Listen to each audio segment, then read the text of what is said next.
All right, so we are recording. Audio and video is up. Everybody, let me get the slideshow up, and then I want to get to that question because that was a really good one. Okay, so everybody, welcome to Steel Design. We are on lecture 10, and we are rocking and rolling. We're going to be talking about tension members today, and today we're going to have another example, and it's going to be almost like one for one what you did on your homework that was due today. The reason that I'm sort of repeating what you did on the homework is I want to review that process because I think it's very critical to what we do in the class, and B, I'm sure that if anybody has any questions about what you did on the homework, that the example that we do today is probably going to address them. And then we're going to go through the example probably pretty quickly because if you understood what we did on Monday, then what we're doing today is just more of that. Now, Mr. Adkins had a very good question, and I want to address that. So I noticed something on the footnotes on the table. So if you go to table 1-1 and you look up some of the W8s, because the homework assignment that we had, we were looking at designing a W8 tension member. There are some footnotes at the bottom, and it says, things like shape is slender for compression with Fy equals 50 KSI. Shape exceeds compact limit for flexure with Fy equals 50 KSI. And I do want to talk a little bit about that. I'm going to use my prop here real quick. So, because it's worth talking about, and we've got time. So let me, give me a sec. So let's see. There's the little button. Okay. So, first off, those limits have nothing to do with tension members, and they're not going to affect anything that we're doing now, what we're doing on recent or upcoming homeworks or our first exam. In fact, they won't even really start mattering until maybe another month or so. But they are kind of important, and I want to explain. So let's say I have a column, and so the limits that we're talking about are related to elements in compression. So we're talking about columns and then beams, because if you bend a beam, the top of it, for instance, is in compression. Now, if I take this column and I load it in compression and I push on it, it will load or it'll accept load until it buckles. Okay. Now, if we talk about buckling, this particular mode of buckling has a name. We call it global buckling. So the whole column, kicks out. Okay. There is another mode of buckling which can happen, which is called local buckling. And local buckling is if you load the column in compression, it's not the entire column that fails. Maybe it's just the flange or it's just the web. And those are limits that are very particular in shapes where you have really thin cross-sectional elements. So thin plates or thin flanges, thin webs. And it's also, like as a designer, it's usually something you really need to pay attention to when you're looking at plate girders. Because with rolled shapes, most rolled shapes, and particularly rolled shapes that are geared towards beams and columns and what have you, you're not really having to worry too much about that. I mean, I don't want to use alwayses and nevers, but usually those, in most instances, those are not a major issue. But in plate girder world, where you're tailoring the flange and the web size for the load demand, local buckling effects can really drive the design. So you really have to pay attention to what you're doing. There's a lot more math that goes along with plate girder design because of those various limits. But that's what those footnotes mean. They aren't really affecting anything now, but they'll affect some. So hopefully that answered your question. Is that good? Okay.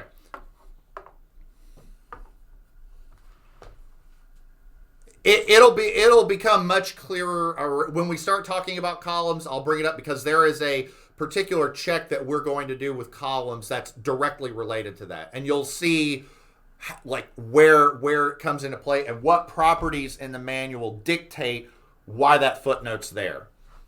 But we will get to that, I promise. Okay, so what we're going to do today is we're going to basically do another tension member problem. And again, it's going to be very much like what we did on the homework assignment. And so if you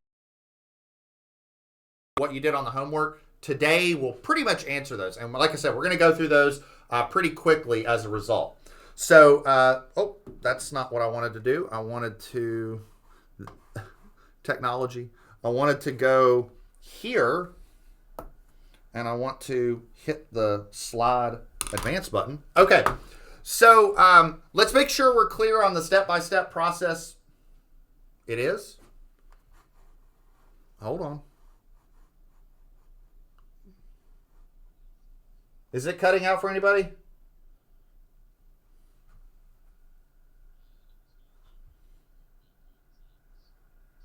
Really? Huh. You know, it's funny you say that because I've been noticing it on my end. Like I'll be listening to a stream and then I'll hear everybody's audio connect. I thought it was a Teams issue. Maybe it's a little bit more than that. Maybe it's my computer, but I'll after class I want to see if I need to do anything about that. Okay, if it gets really bad, somebody in chat just let me know. There might be something to that. Okay, so let's make sure that we're clear on the step-by-step process for design. So we're going to start off by computing a factored load, and then we're going to compute two values for design, a gross area and an R value. So basically we're solving for the properties that we're looking up. So, you know, what's the required gross area? What's the required radius of gyration? Based on those properties and based on whatever problem constraints that we have, we're going to select the lightest shape that's available. And then we're going to analyze that shape to verify its performance. And, you know, I say in particular the net section fracture limit state, but really we're just going to analyze all of them. But the big reason why we're analyzing it for tension members is because of the net section fracture limit state, because we're assuming a net area and a U indirectly, because we're saying that the effective net area is 75% of the gross area. And we don't know if that assumption is correct until we go back and check it. And then finally, we're going to summarize the results and we're going to compute the efficiency. And so with that, we have our basically our next problem. Well, let me make sure everybody's clear on the formulas for gross section yielding, net section fracture. I threw this in there, but we're going to sort of gloss over this. One thing I will mention, though, is we're going to, this part right here, I want to talk about block shear because it's a little weird. It's not hard. It's just, it's kind of new and it's kind of funky. And I want to introduce the idea because Friday is going to be all about block shear. So if I can introduce the idea a little bit, I will.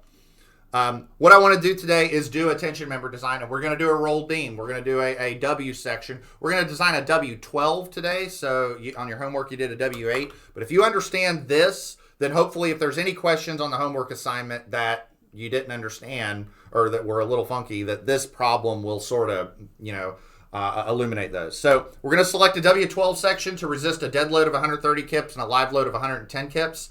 We're going to say that the member is 30 foot long, so that'll help us on the slenderness check. By the way, one thing I will mention, it is possible in the design phase that you just aren't given a member length.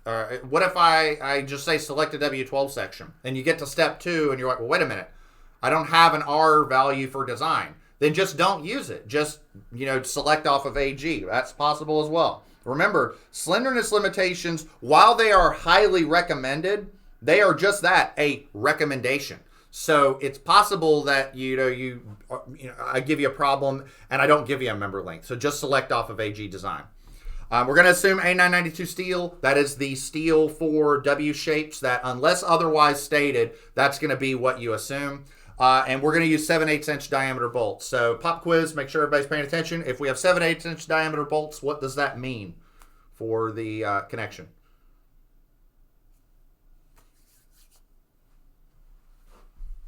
One inch. Well, it's a 7-inch diameter bolt. It's a 1-inch diameter hole. So physically we drill the hole a 1/16 of an inch larger, and then we add a 1/16 of an inch on top of that to account for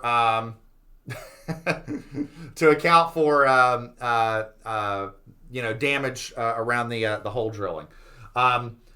You're getting there, Mr. Romans. That's what I'll say. You're getting there. Okay. All right. So let me get out of this. Discard. Let's go to the notebook here, and let's get right to it. So let's write down what all we know. So I'll say member parameters.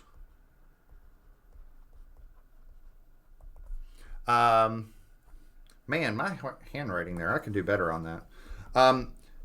Is the screen coming out clearly? Is there no, I know we had some audio issues, just checking to make sure there are no video issues. So we have a 30-foot long member. If it's 30 foot long, because we're going to be doing L over R calculations, we're going to be converting that to 360 inches. A992 steel. What does that mean? Like, what do I get from that? So we've taken that into account. We know that Fy is 50 KSI, and we know that Fu is 65 KSI. That's exactly right. So Fy is 50 KSI, and we know that Fu is 65 KSI. And we get that from table 2-4. And so that takes care of that. Oh, meant to use my highlighter there. And so we also have the 7/8 inch diameter bolts. So we'll say that, and that. So the diameter of the bolt is 7/8 inch diameter. And so we know that the effective hole diameter is 1 inch. Okay, so pretty straightforward. All right, so now we need to just go through step by step. So step 1, we need to compute our factored load.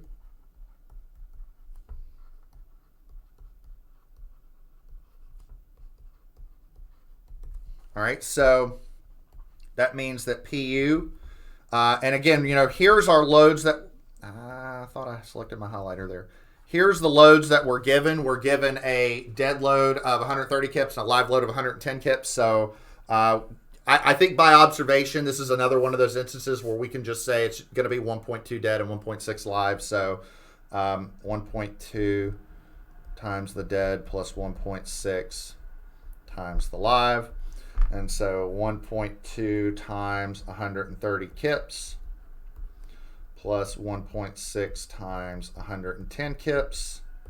And I'll do this with you, but somebody in the chat help me out. Make sure I'm not totally missing some values here. I'll work for a living as well today.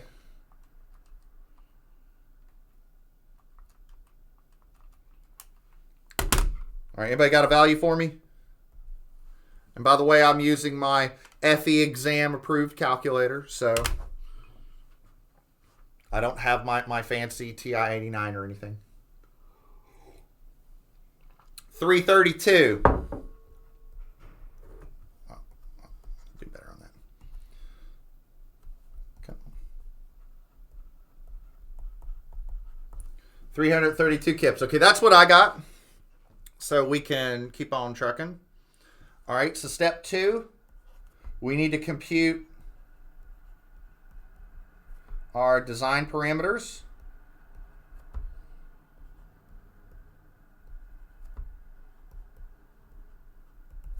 Okay, so we have 2 parameters for design, but I'm going to do some stuff here on the side. So we have 0.90 Fy. So 0.9 times 50 KSI, which is going to be a value, and then 0.75 squared FU. So 0.75 squared times 65 KSI. Okay, so 0.9 times 50 is 45. And then 0.75 times 0.75 times 65. I'm getting 36.56 KSI. Do I have seconds on these? Am I doing these right?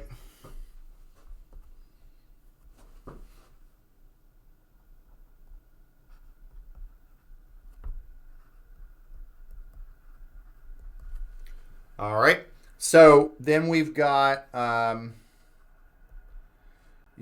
AG minimum or our AG design parameter, which is going to be the minimum of whatever these two are. So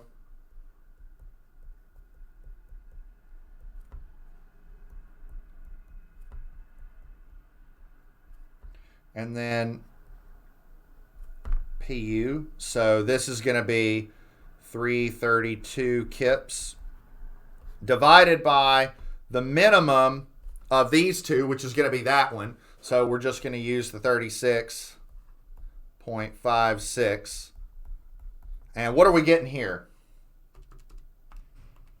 Somebody help me out.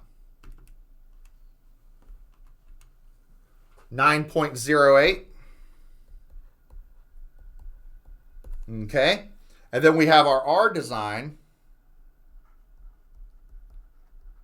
which is L over 300.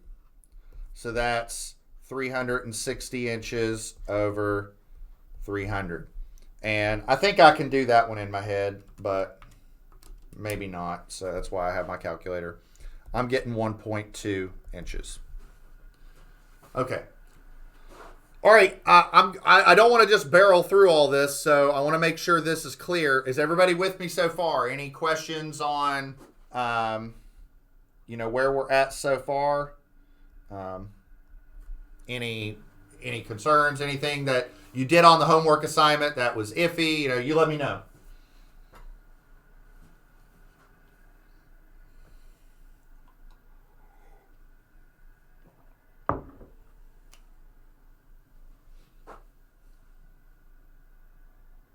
All right. I'm going to take that one. I'm going to take that one as a yes. Okay. So now I need your help. So step 3, we need to select a member. So step 3, select a trial shape. And so for this problem, we really have 3 parameters, okay? So the first is that AG design is 9.08.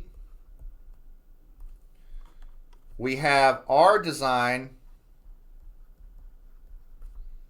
is 1.20 inches, but our third, so this is 1, this is 2, our third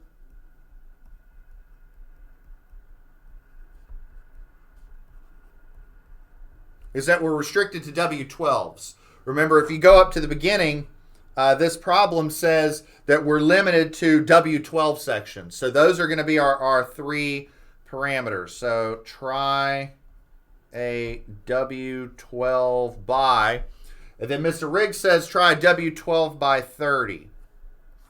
Okay. Is anybody else getting that as the trial shape?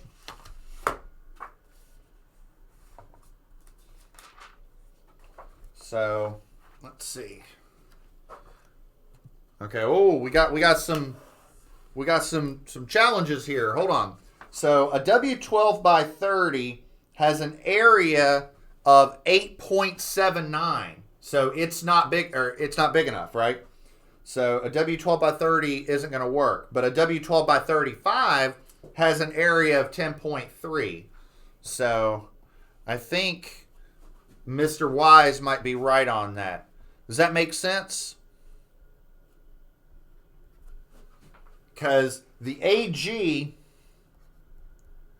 for a W12 by 35 is 10.3 square inches. And then RY, which is the minimum. Remember, we're dealing with the W shape. The minimum for a W shape is WY, and that is 1.54 inches. Okay, does that make sense?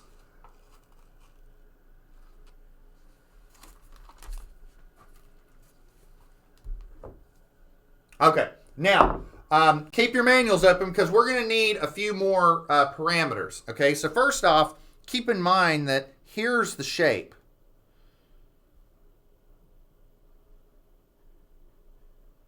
Here's the shape, and then, this is what we got going on.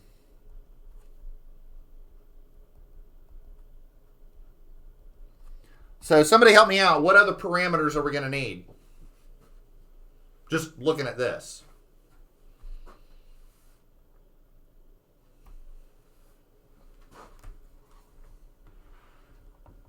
There we go. We're going to need a flange thickness. And that's a little difficult to read. what is the flange thickness for a W12 by 35?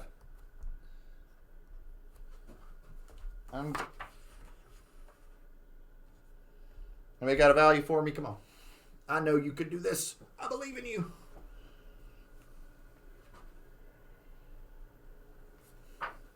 I lost my bookmark.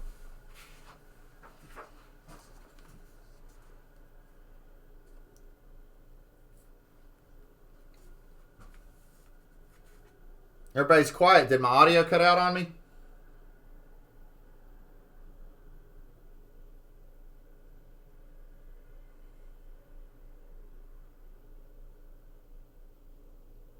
Okay, there we go.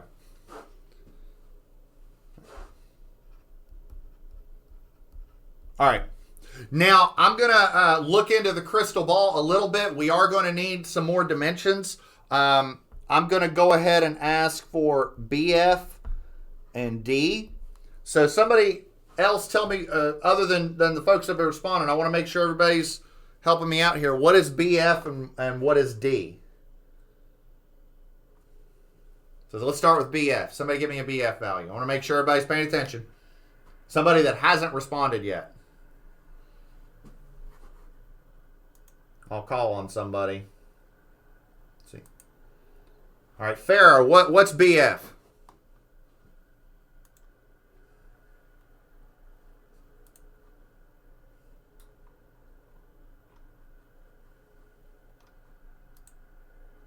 The BF, I need the BF right here for a W12 by 35.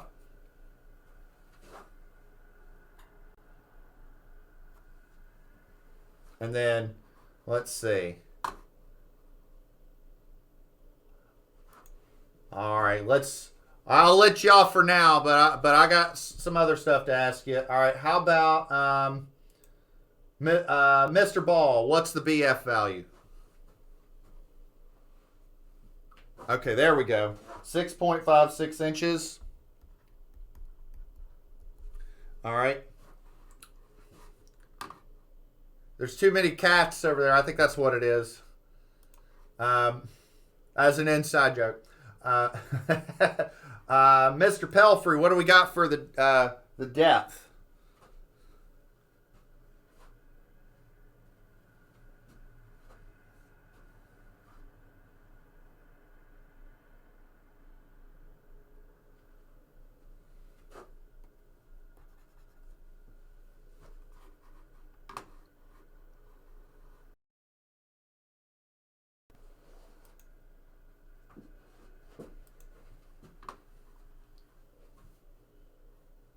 Is Mr. Pelfrey out there?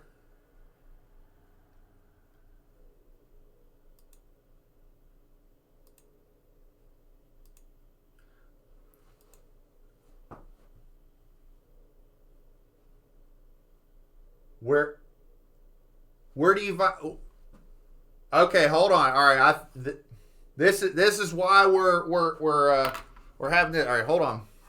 Okay, so what we're doing here is, we're in this part of the manual where we're looking up the shapes, okay?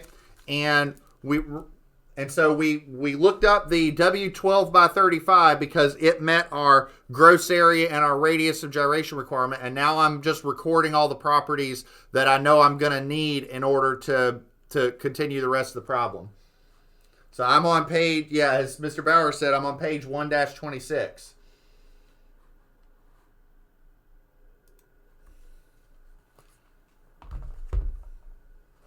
All right, you with me? All right, I don't think Mr. Pelfrey's there, though. So somebody help me out with the D value. What is the D for the W12 by 35? All right, here we go. All right.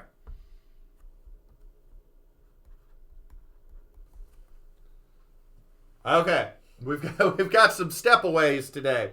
All right, so again, I want to make sure that this is clear. I don't want to be barreling ahead if you have any questions. So, yes, sir.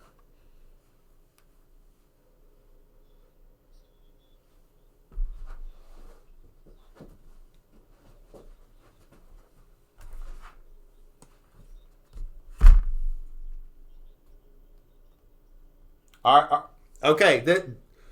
This is. I'm glad you're asking this. So first off, the depth is not the only one that does that. There are. If you look at the flange width, the flange thickness, the web thickness, you'll see that all over the place. So remember, anytime those dimensions are listed, there are always two values. One of the values are going to be with decimals, and the other is going to be with fractions. The fractional values are what you would use for drafting and detailing. So if you were drawing this out in AutoCAD or MicroStation or whatnot, you would use the fractional values. The decimal values are what we use for design. And in design, we always use the decimal values. So just to use the depth, for instance, we're always going with the column on the left, not the one on the right.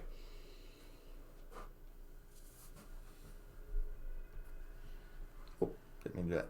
So that makes sense?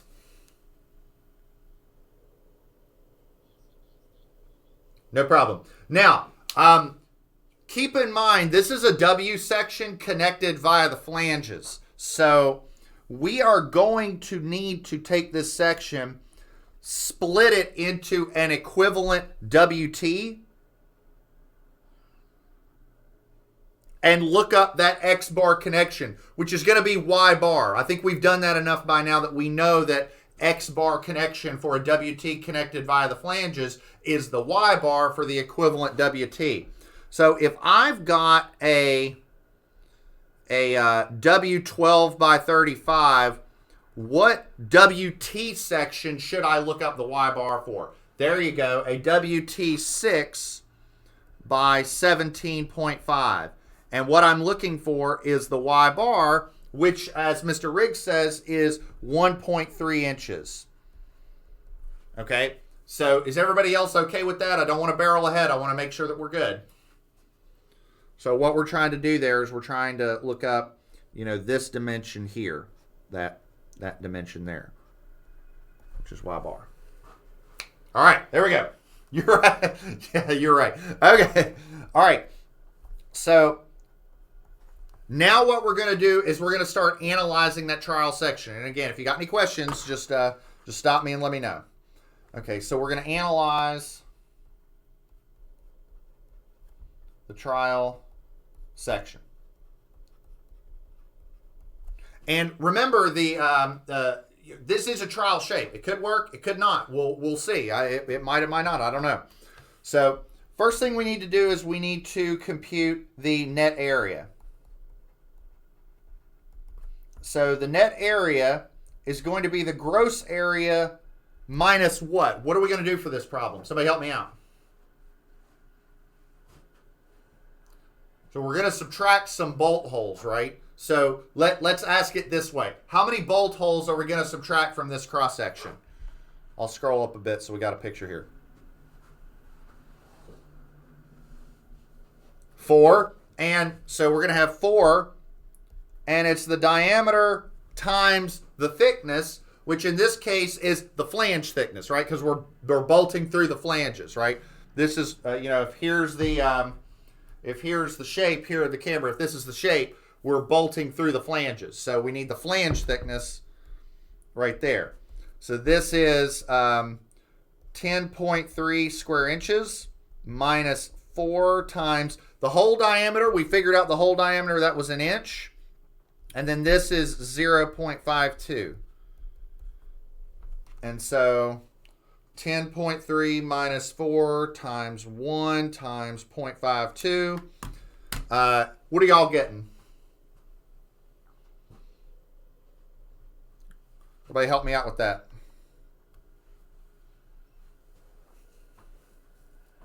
.08. All right. Okay. Now shear lag factors.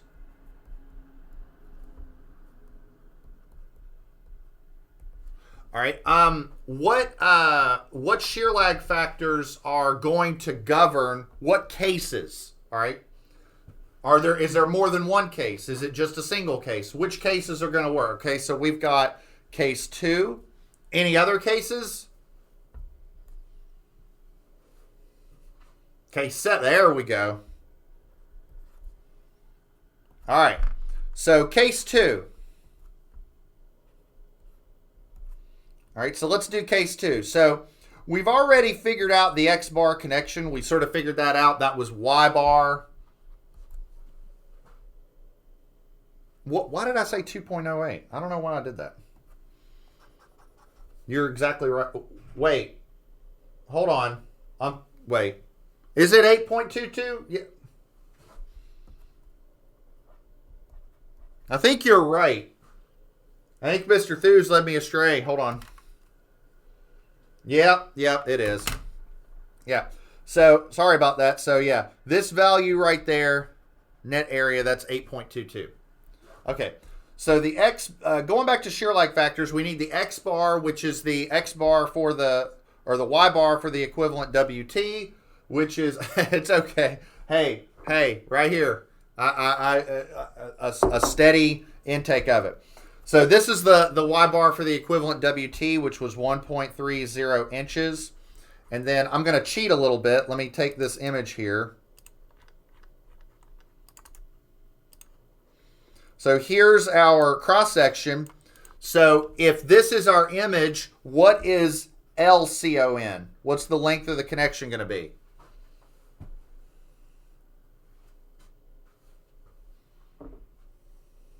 Maybe I'll make that a little bigger. That is a little tiny.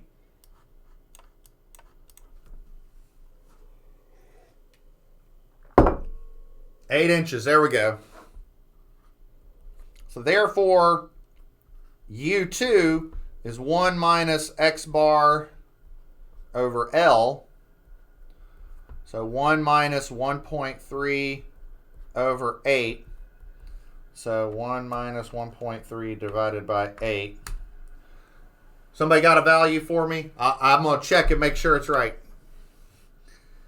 Use my TI-36X Pro.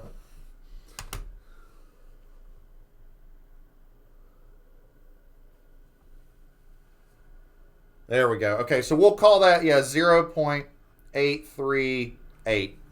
That's close enough.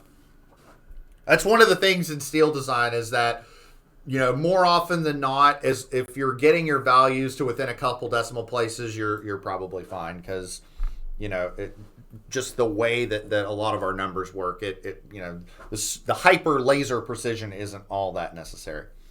Okay, so case 7, we also need to compare the flange width to 2/3 of the depth. So the flange width. Let's see, what did we put? We put 6.56. And then 2/3 of the depth is 2/3 of, was that 12.5? Okay, and so 2/3, 8.33. So if I had to compare BF and 2/3 of the depth, that's certainly bigger. And if that's the case, what is U7? 0.85, not 0.8. You're because we're on K7, so that would be 0.85. And therefore, if U2 is 0.838 and U7 is 0.85, which one do we use? Do we use case 2 or do we use case 7? We use case 7 because remember, whenever we compute using case 7, we can use the larger of the two. So 0.85. All right. Everybody okay with that?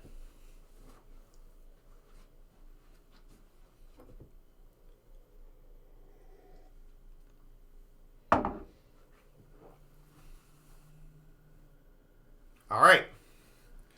Okay, so now we can start looking at all of our limit states because we've got everything that we need. So we have gross section yielding.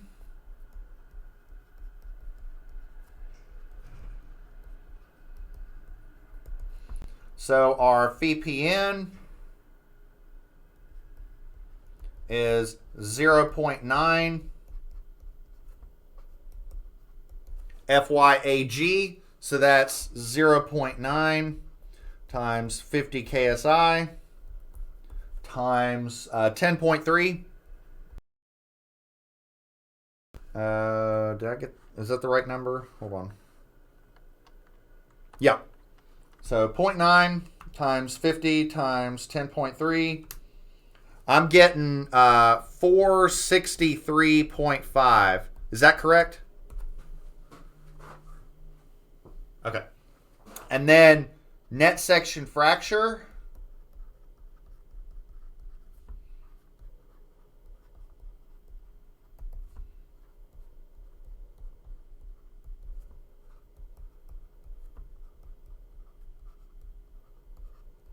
So 0.75 FU times the net area times U, so 0.75 times 65.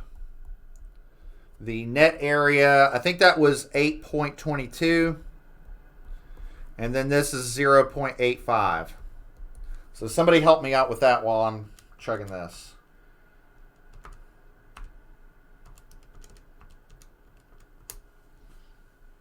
$340.62. So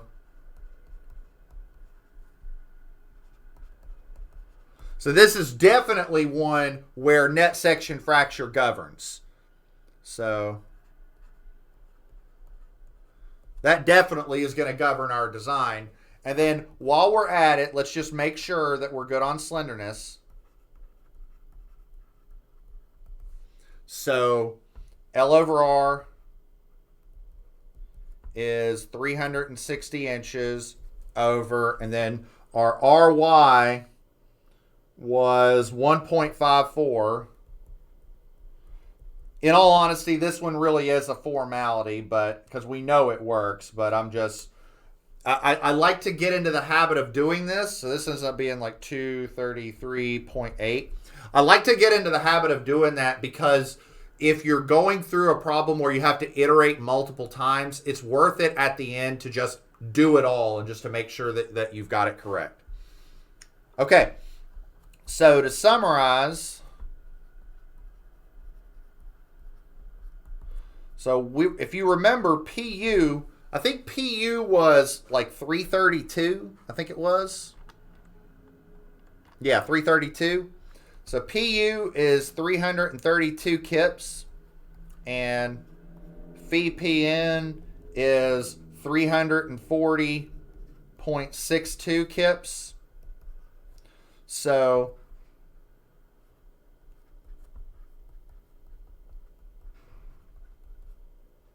the efficiency is PU over PN.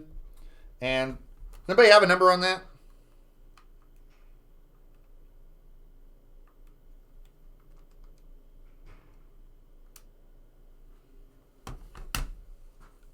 %. So that's not bad. That's a pretty good number there. All right. So the efficiency is 97.5, and we know our L over R was 233.8. So use a W12 by 35.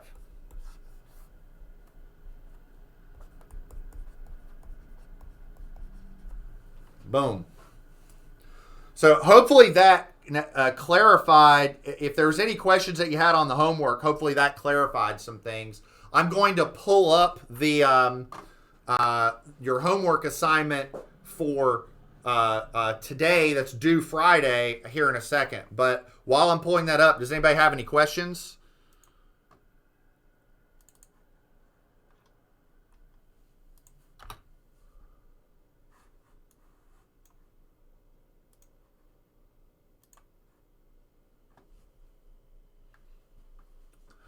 All right, so on your homework assignment, this is your homework assignment, and I'm not done because I've got 10 minutes. And I want to talk about block shear because this is a topic worth introducing. But this is your homework assignment, and if you understood what we did today, what we do on this assignment is going to be very similar.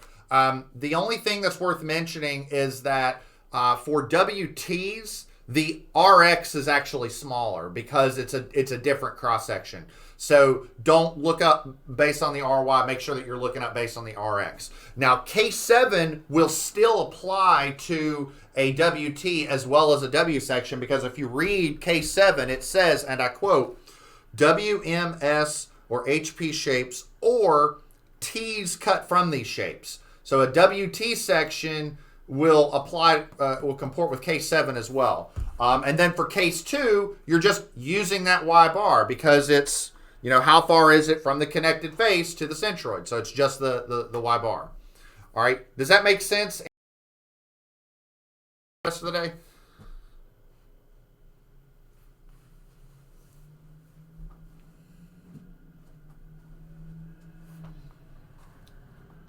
I got one student that's good. All right. Okay, there we go. It's been seconded. All right, we're good. Okay, I want to talk to you a little bit about block shear because this is an interesting one. Okay, I'm going to show you a picture of it in real life and some cool models here because this is a unique one. All right, so this is something that we haven't talked about yet, and to be clear, block shear rupture is not something that you design for, but it is something that can happen. Okay, so normally the way that it works. So let's take all of the design problems that we've done up until now. You know how to design a tension member for gross section yielding and for net section fracture, and so I mean we just did a problem, and so we ended up with a W12 by 35. What you would then do is you would take that W12 by 35 and check it for this. Now, what happens and it's surprising that it happens, but you can see here, you know, here's an image of it happening in real life. Is so you have a let's say you have some member, right, and you know you've got some, you know, just a series of bolts like this, you know, what have you. What happens is block shear failure is sort of a combination of, you get a tensile failure along one plane and a shear failure along another. So if here's the member, right, and I'm yanking on it, you know, this way, this is how I'm yanking on it, then what's happening is this plane right here is experiencing tension. But these planes over here, like this plane right there, that plane, and this plane, these planes are experiencing shear. And so what's happening is you're having this combination of a tensile failure and a shear failure, and you basically rip out this chunk of the member and you separate the member from the connection like what you see right here, okay? And that block ripping out and that combination of shear failures is why we call it block shear.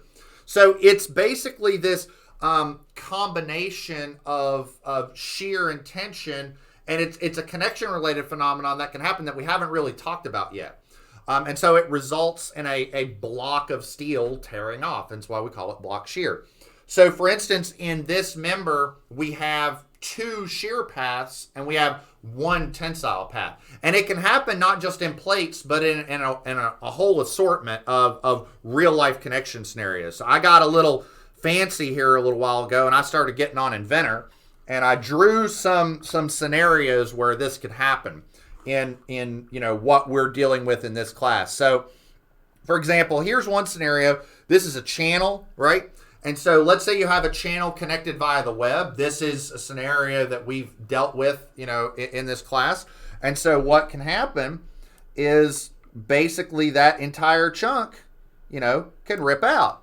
And so what are you doing? You're basically, you know, doing that. That entire chunk is sort of ripping out. So in this scenario, you've got this upper portion here, this upper portion there, and this lower portion here. See how it's sort of sliding along the block, so it's experiencing shear. And then this plane over there, where the these connections over here, this plane is experiencing tension. So shear and tension, and then that section rips out. So one of the things that we're going to have to address soon is how do we identify those failure paths, and then how do we go about computing the capacity associated with it. So like another example of this might be an angle. Okay, so here's an angle, and let's say you have the angle and it's only bolted on one side. And so what might happen is you might have, shear here, tension here, and then what happens? The section, rips out. And so you might have, something like this. Now keep in mind, you could also have a path that goes up, down, and then rips out that little chunk in the middle, almost that little strip out. That could be a potential block shear path as well. One of the things that you will see, and we'll talk about this more on Friday, is that you could have a situation where multiple failure paths could happen for block shear. But as we'll see, in the math, we'll find that sometimes some paths are more likely than others. And to keep it simple, the easiest way of describing it is the path of least resistance tends to be the one that governs. And what I mean by that is the following. Let me see if I can go back to my PowerPoint to kind of explain technology. So, for instance, if you had a plate like this, so let's say you have the same plate. So I'll draw the same plate over here, same plate over here. And let's just do 4 bolt holes. Same plate, okay? Now I'm going to draw 2 different block shear failure phenomenon, and then I'm going to show you why one would govern versus another. So one potential option is this. Ripping out that chunk. Okay, the other potential phenomenon might be something like this. Oh.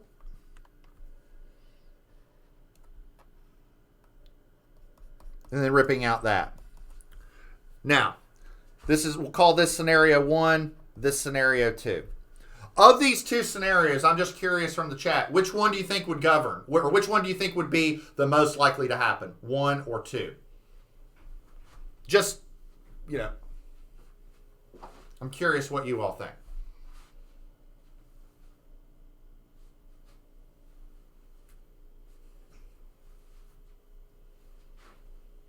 Okay, so we've got some split votes here.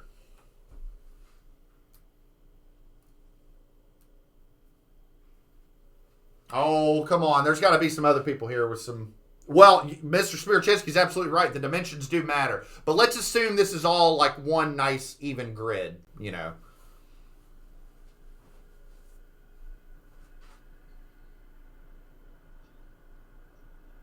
All right, so most people are saying case 2, and case 2 is correct.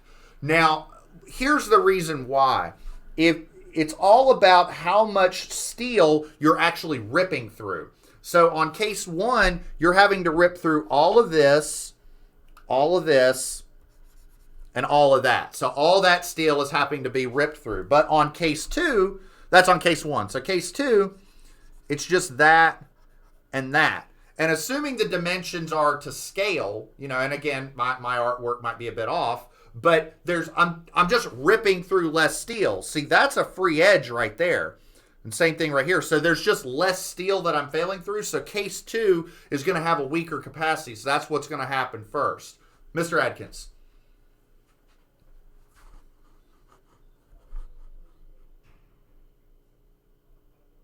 Yeah, no, you're fine. So if you go to this angle, like you can see the way that I've drawn the block, there's a reason why it's not going up the other side of the angle, because that would be a bigger section to fail through. And if you understand why case 1 versus case 2 case 1 versus case 2, why case 2 would govern, then it might make it easier to understand this. So this is a W section connected via the flanges. This is the one that we just did. And the block shear failure path would look something like this. So for instance, if I, look at it on top, the idea is that, that part of the section would separate. And then, each of those 4 little chunks would rip out, because the alternative would be to rip through the center of the section, and that's a lot more material than just those little nubs on the end of each flange. So for instance, when we compute the block shear capacity for a W section connected via the flanges, what we'll do is we'll focus on each block. And so if we can compute the capacity of a single block, we'll just multiply it by 4, since there's 4 blocks, and boom, there's the block shear capacity for the entire member. Does that make sense? I got inventor happy, and I thought it would explain what was going on a little bit better.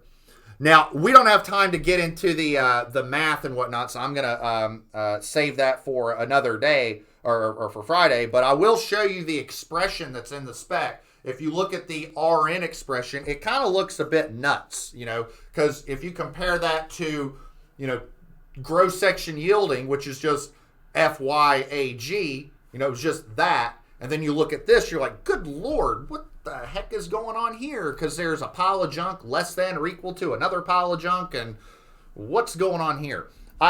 You would be surprised how easy this is.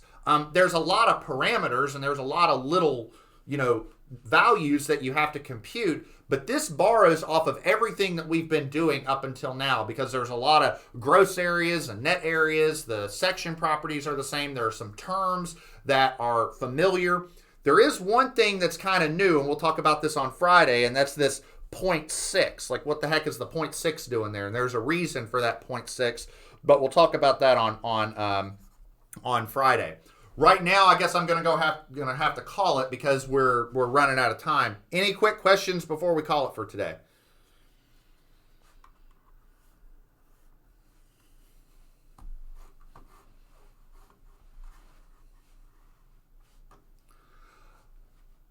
All right. Well, I'm gonna stop the recording. Our Friday is block shear day. We're gonna talk about block shear. That's all I've got. I will see you all on Friday.